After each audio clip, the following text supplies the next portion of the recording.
நீங்கள் சுவிசேஷ ஊழியம் செய்பவரா அல்லது சுவிசேஷ வாஞ்சை உள்ளவர்களா? உங்களுக்காக ஒரு நற்செய்தி. ஏப்ரல் 30, மே 1, 2 ஆகிய தேதிகளில் விசேஷித்த சுவிசேஷ எழுப்புதல் ஜெப முகாம் நடைபெற இருக்கிறது. காலை 9 மணி முதல் இரவு 7 மணி வரை. தேவ செய்தி தீர்க்கதரிசி வின்சென்ட் செல்வகுமார், சுவிசேஷகர் எல். வின்சென்ட் ராஜ், சகோதரி கலா வின்சென்ட் ராஜ், இன்னும் சில தேவ ஊழியர்கள் கலந்து கொள்ள இருக்கிறார்கள். இடம் வானத்தின் வாசல் சுவிசேஷ மையம், செம்பட்டி, திண்டுக்கல். தேவ பிள்ளைகளே, இந்த ஜெப முகாம் தேவனின் சுவிசேஷ திட்டங்களை புரிந்து கொள்வதற்கும் கர்த்தரின் பாதத்தில் ஜெபத்தோடு காத்திருக்க உங்கள் யாவரையும் அன்போடு அழைக்கின்றோம். உடனே உங்கள் வருகையை முன்பதிவு செய்ய கீழே உள்ள தொலைபேசி எண்ணை தொடர்பு கொள்ளுங்கள். 9498000449 soe.jesuslives.in என்ற இணையதளம் மூலமாகவும் உங்கள் முன்பதிவை பதிவு செய்யலாம். அறுவடை பணிக்காக தேவன் உங்களை அழைக்கும் விசேஷ தருணம் இது.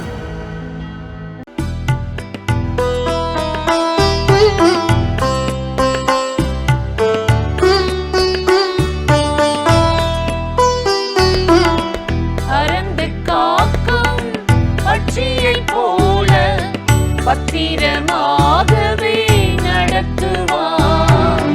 பறந்து காக்கும் பட்சியை போல பத்திரமாகவே நடத்துவார்.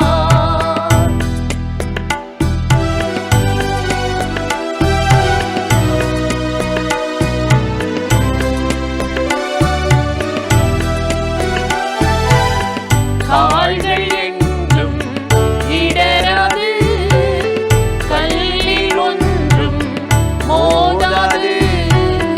கால்கள் என்றும் இடராது, கல்லில் ஒன்றும் மோதாது. பறந்து காக்கும் பட்சியை போல பத்திரமாகவே நடத்துவார்.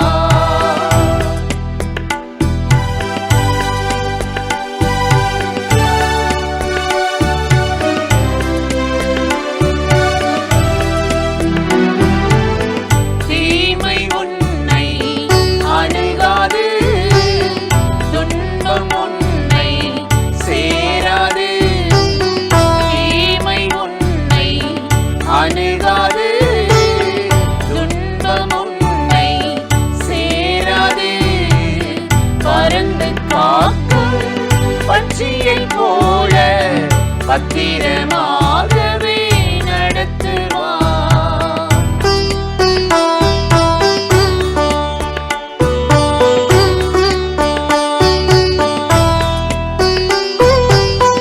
அக்கினி சேத படுத்தாது, ஆறுகள் உன்மேல் புரளாது. அக்கினி சேத படுத்தாது, ஆறுகள் உன்மேல் புரளாது. பறந்து காக்கும் பட்சியை போல பத்திரமாகவே நடத்துவார்.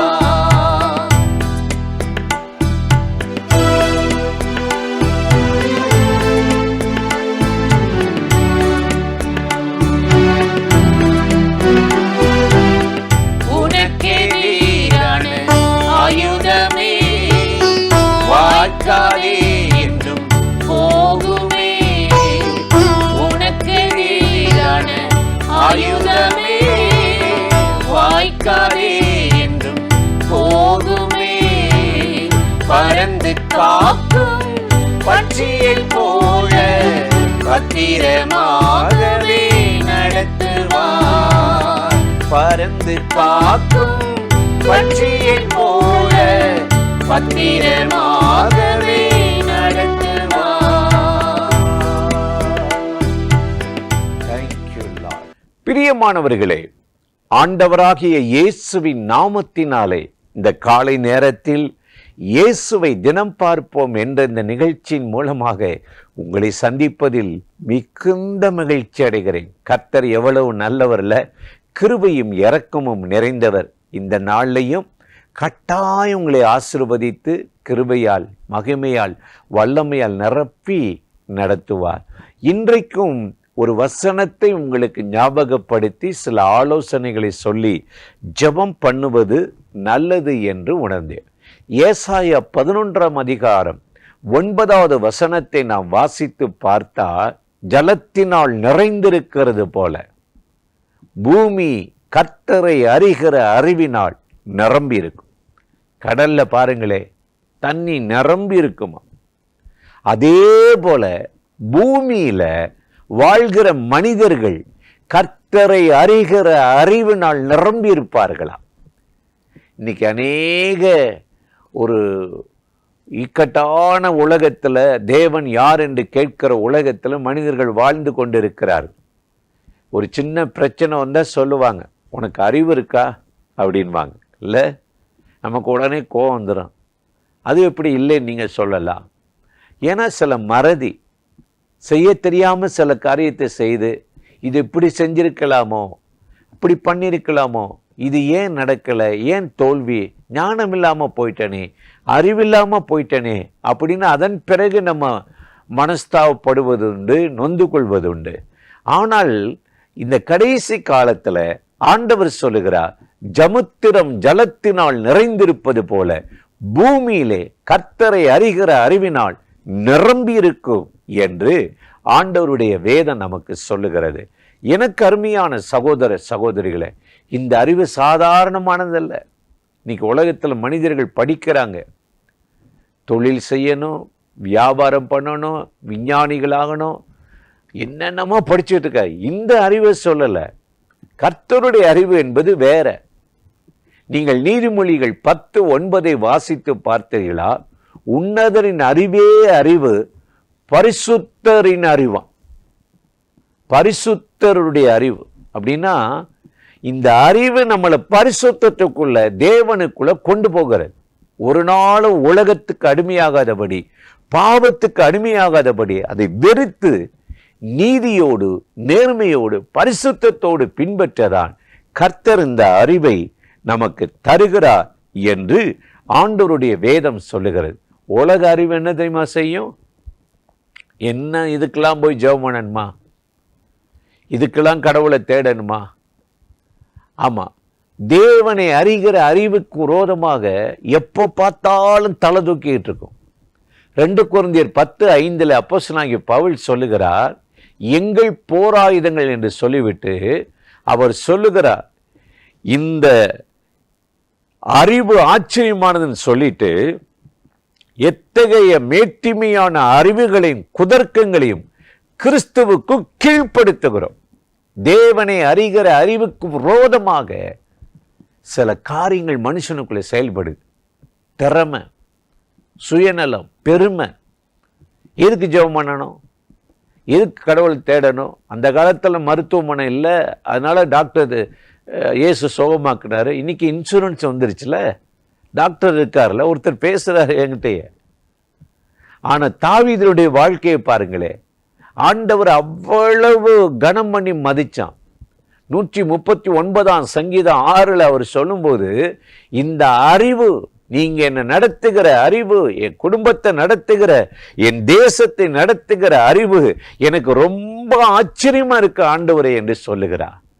இந்த அறிவை அவருடைய பிள்ளைகளாகிய நமக்கு இந்த கால வேளையில கொடுத்து, நீங்க தடுமாறாதபடி ஒரு முடிவெடுத்துட்டு அது தப்பா எடுத்துட்டேன், இதை இப்படி பண்ணியிருக்கலாமா, அப்படி பண்ணிருக்கலாமா என்று கலங்காதபடி உங்க அறிவில் இருக்கிற அந்தகாரத்தை, புத்தியில் இருக்கிற அந்தகாரத்தை நீக்கி, எப்படி கெட்டகுமாரன் இளைய மகன் திரும்பி வந்தபோது அவன் புத்தி தெளிந்திருந்தானோ, அதே போல அவன் புத்தி, நீங்க உங்க புத்தியில் இருக்கிற அந்தகாரத்தை நீக்கி உங்க அறிவில் ஒரு வெளிச்சத்தை கொடுத்து உங்க குடும்பத்தை நடத்தவும், உங்கள் வருமானத்துக்கு வேண்டியதை நீங்கள் சுதந்திரித்துக் கொள்ளவும் இந்த நாள்ல ஆண்டவராகிய தேவன் உங்களை அற்புதமாய் ஆசீர்வதித்து நடத்துவார்.